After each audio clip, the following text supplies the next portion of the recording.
আসসালামু আলাইকুম। আমন্ত্রণ রাজ টিভির সারা দেশ বার্তায়। আপনাদের সঙ্গে আছি আমি টুম্পা গোস্বামী। শুরুতেই জানিয়ে দিচ্ছি সংবাদ শিরোনাম। পদ্মা, যমুনা ও ইছামতি নদী দিয়ে ঘেরা মানিকগঞ্জের হরিরামপুর উপজেলা ভ্রমণকারীদের মন কেড়েছে প্রাকৃতিক ও সামাজিক নৈপুণ্যে। শুনছিলেন শিরোনাম, এবার বিস্তারিত।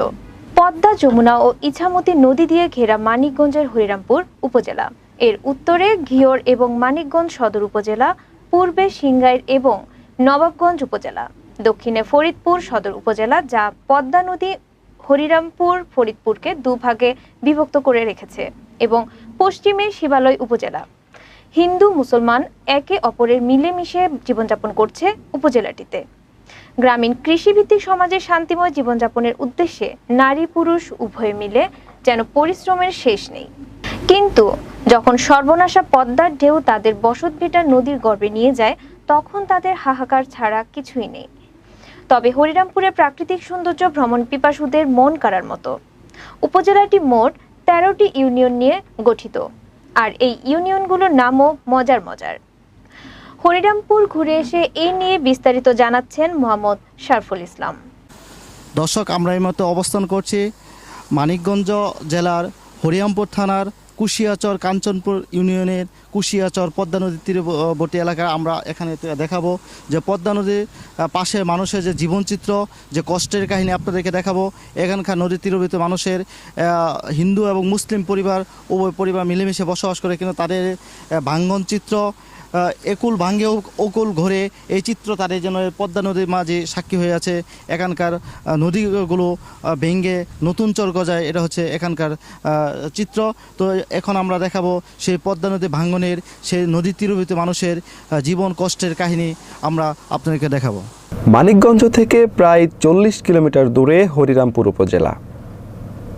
পদ্মা, যমুনা ও ইছামতি নদী দিয়ে ঘেরা এই উপজেলাটিতে হিন্দু ও মুসলিম মিলিয়ে মোট জনসংখ্যার পরিমাণ প্রায় 2 লাখ, যারা একে অপরে মিলেমিশে জীবনযাপন করছে। গ্রামীণ কৃষিভিত্তিক সমাজে একটু প্রশান্তির জীবনযাপনের জন্য নারী পুরুষ উভয় মিলে পরিশ্রমের যেন অন্ত নেই। কিন্তু সর্বনাশা পদ্মার ঢেউ যখন বেয়ারা হয়ে ওঠে, তাদের বসত ভিটা নদীর গর্ভে নিয়ে যায়, তখন তাদের হাহাকার ছাড়া করার কিছুই থাকে না। মোট 13টি ইউনিয়ন নিয়ে এই উপজেলাটি গঠিত।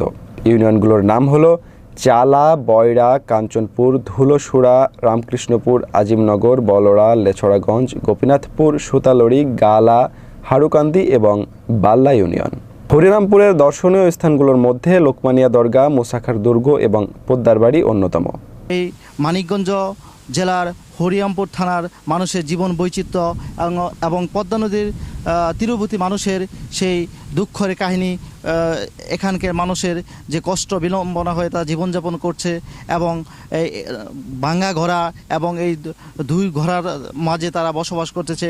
এবং এখানকার যে দৃশ্য আপনারা দেখতে পাচ্ছেন, যে এখানে নদীর ঢেউয়ে প্রতিনিয়ত ভেঙে যাচ্ছে, এবং যখন পানি বাড়তে শুরু করে তখন ভাঙ্গনের পরিমাণ বেশি হয়। কিন্তু তাদের দুঃখ দুর্দশা এবং তাদের পাশে যারা আছে রাজনৈতিক ব্যক্তিবর্গ, তারা সাধারণত তাদের পাশে এসে যে রাস্তাঘাটে উন্নয়ন হচ্ছে এবং এখানে বাঁধ নির্মাণের সুবিধা হচ্ছে।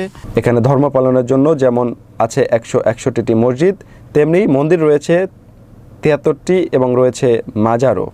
তার মধ্যে রয়েছে আমির উদ্দিন আল চিশতি, খাজা গওহর আলী আল চিশতি, পীরজাদা আদেল উদ্দিন আহমেদ, আল্লাহবাজান ও জিন্দা পীরের দরবার।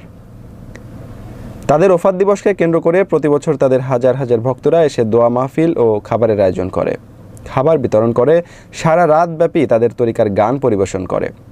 স্থানীয় জনগণ, চেয়ারম্যান, মেম্বার সহ সকলে তাতে অংশগ্রহণ করে। বিসমিল্লাহির রহমানির রহিম।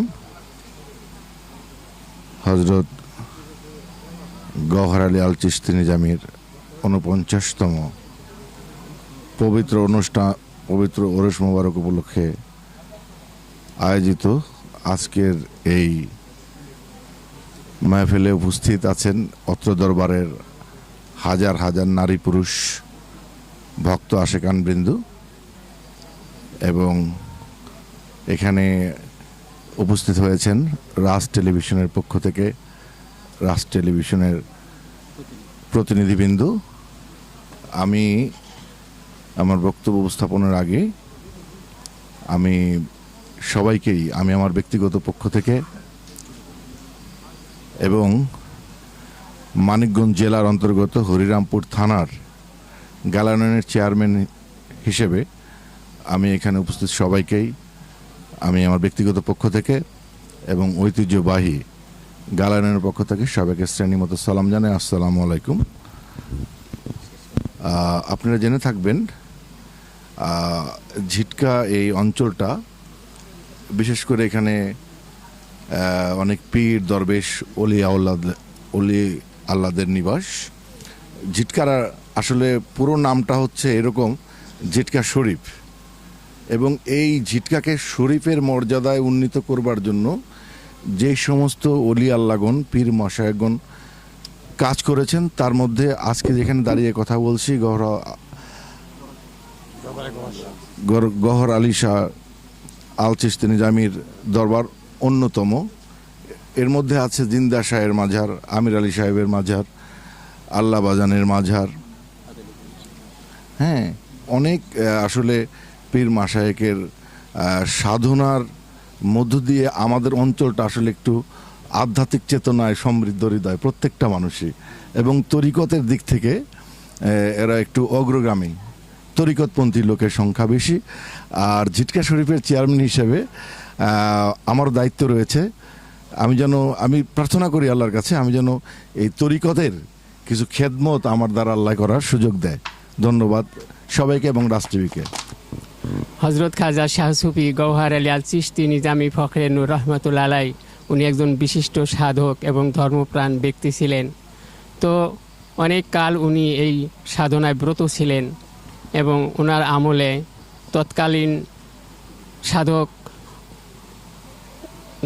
দেওয়ান কাউসার শাহ এবং দেওয়ান আব্দুর রশিদ ওনাদের সহচার্যে থাকিয়া উনি অনেক এলেম সাধনা করেন এবং আলমে আমর থেকে উনি অনেক তথ্য সংগ্রহ করে উনি তিনটি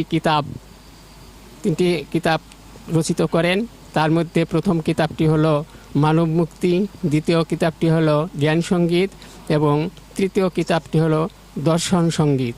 এই তিনটি কিতাব উনি নাজিল করতে সমর্থ হন এবং আমরা আল্লাহর কাছে ওনার জন্য অনেক কামনা করি আল্লাহ যেন এই অলিদের খেদমতে আমাদের বহাল রাখেন এবং আমরা যেন এই অলিদের খেদমতে আমাদের দেহপ্রাণ সবসময় নিয়োজিত রাখি। আসসালামু আলাইকুম। এই 49তম ওরস মোবারক গওহার আল চিশতি নিজামী ওনার ওই 49তম ওরস মোবারকে আমরা সবাই আয়োজিত, আমরা সবাই আসছি এই ওরস চম্বন করতে। বহুত জায়গাতে আসছে, ময়মনসিংহ থেকে, বালুঘা থেকে, বহুত জায়গাতে লোকজন আসছে, খলিফা আছে অনেক। এই জায়গায় আসছে সবাই কিছু পাওয়ার জন্য, আসছে এবং ন্যায়ও। এই যে মানব মুক্তি জ্ঞান ছন্দ বই যাই করেছে সম্পূর্ণ জ্ঞানের অধিকারের কথা বলছে। সব বইয়ের ভিতরে জ্ঞানের কিছু আলাপ আলোচনা রাখছে। সেই জন্য সব দেশেরই মানুষ এই জায়গা বাইরে গ্রহণ হয়েছে। এই জন্য আমরা এলাকাবাসী যারা আছি এই ওরসে রাত দিন শ্রম দিই এখানে কিছু পাওয়ার আশায়। কোনটা পাওয়ার আশায়? জ্ঞানের উপার্জন করার আশায়, জ্ঞান নেওয়ার জন্য এই জায়গা আমরা সবাই সম্মিলিত আসি। আপনারা হয়তো অবগত আছেন, প্রায় 100 বছর হয়ে গেছে এখানে একজন অলি ভারত থেকে এসেছিলেন। ওনার নাম ছিল আমির আলী আল চিশতি। ওনার বাড়ি ছিল কলকাতা 40 নম্বর বেদবাগান। তারপরে এখানে এই জিটকা আসার পরে আমার দাদা হুজুর গওহার শাহ ওনার কাছে বায়াত গ্রহণ করে প্রায় 20-30 বছর পায়রবি করার পরে উনি খেলাপ্রাপ্ত হন। তারপরে উনি অসংখ্য বক্তবিন্দু এই এলাকায় করছে, বাংলাদেশের বিভিন্ন প্রান্তে, বিশেষ করে আমাদের ময়মনসিংহ, মানিকগঞ্জ, ফরিদপুর, ঘিওর, আরও অনেক এলাকায় ওনার মুরিদান আছে। উনি তরিকার ইসলামের এই সত্যের বাণী বিভিন্ন জায়গায় প্রচার করে অনেক বক্তব্য তৈরি করছেন। বিশেষ করে আমাদের এই তরিকার যে শিক্ষা বা জ্ঞান, সেটা বিশেষ করে যে সুফিবাদীর যে তাসওয়াতের এলেম, এটাই উনি প্রচার করে গেছেন। যেমন হাদিসে বলছে, মানারাফা নাফসাহু ফাকাতারাহা রাব্বাহু, অর্থাৎ তুমি তোমার নিজকে চিনো, পরে রবকে চেনা যাবে। যে নিজকে চেনা নিয়েই আমাদের এই তরিকার কথাবার্তা উনি প্রচার করে গেছেন। বিশেষ করে ওনার পরে গুহাসার পরে আমার হুজুর আদিলউদ্দিন আল চিশতি, উনি প্রায় 50 বছর এই তরিকার কাজ করে গেছে। বিশেষ করে ওনার বক্তবিন্দু বর্তমানে আজকে যারা উপস্থিত, ওনার বক্তবিন্দু বেশি। গুহাসা ওনার বক্তবিন্দু খুব সংক্ষিপ্ত, কম, মানে মারা গেছে, বয়স হয়ে গেছে অনেকের। এখন উনি চলে যাওয়ার পরে 1412 সালে বাংলা 12ই শ্রাবণ আদিলউদ্দিন আল চিশতি আমার হুজুর উনি উদ্বোধন করে। তারপরে বর্তমানে আমার দাদাভাই আজকে দেখছেন, উনি হয়তো আরও ছোটো থেকে উনি চলে গেছে। তারপরে বর্তমানে উনি দায়িত্ব পালন করতেছে গদিনীশীল আজহারুল আল চিশতি। বিশেষ করে বর্তমান ওনার বক্তব্যের পরিমাণ প্রায় 2000-এর উপরে এই আজহার ভাইয়ের। বর্তমানে উনি এই দায়িত্বে আছে। বিশেষ করে আজকে আপনারা আসছেন, দেখছেন, দেখে গেছেন আমাদের এই ধর্মের হাজার হাজার লোকজনকে আমাদের খাবার খাওয়াইতে হয়, অনেক পরিশ্রম হয়, অনেক অর্থ ব্যয় হয়। এগুলি বক্তগণের মাধ্যমেই দেওয়া হয়। যা হোক, আপনাদেরকে ধন্যবাদ। হজরত খাজা শাহ সুফি সৈয়দ গওহর আলী আল চিশতি নিজামীর আজ 49তম মৃত্যুবার্ষিকী। আমরা সবাই তার ওরসে সমবেত হয়েছি। তিনি আলেমে সুলতানিয়া অবস্থায় এবং অলি হিসেবে আমাদের এখানে ছিলেন। তার হুজুর হজরত খাজা সৈয়দ আমির আলী আল চিশতি তাকে 22 বছর পায়রবি করার পরে খেলাফত দেন এবং তার অনেক ভক্তবৃন্দ আছে যারা আজ ফকিরে নূর অথবা অলি হিসাবে এখানে। এবং আমাদের এই ওরস শরীফ যাতে পরিপূর্ণভাবে আমরা সবাই মিলে সুন্দর মতো করতে পারি, সেই জন্য আপনারা সবাই আমাদের জন্য দোয়া করবেন। রাস্তি টিভিকে ধন্যবাদ।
পদ্মার পাড়ের মানুষের দুঃখের মাঝে হরিরামপুরবাসী যেন সুখ খুঁজে পায় নদীকে ঘিরেই।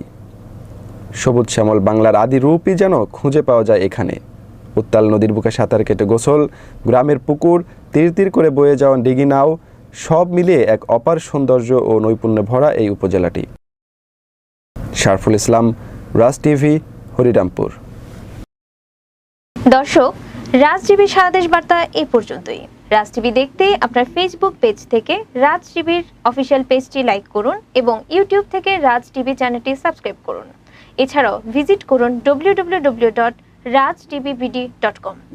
এতক্ষণ সঙ্গে থাকার জন্য ধন্যবাদ। Watching Raj TV, জাগরণে Bangladesh. Please subscribe our channel.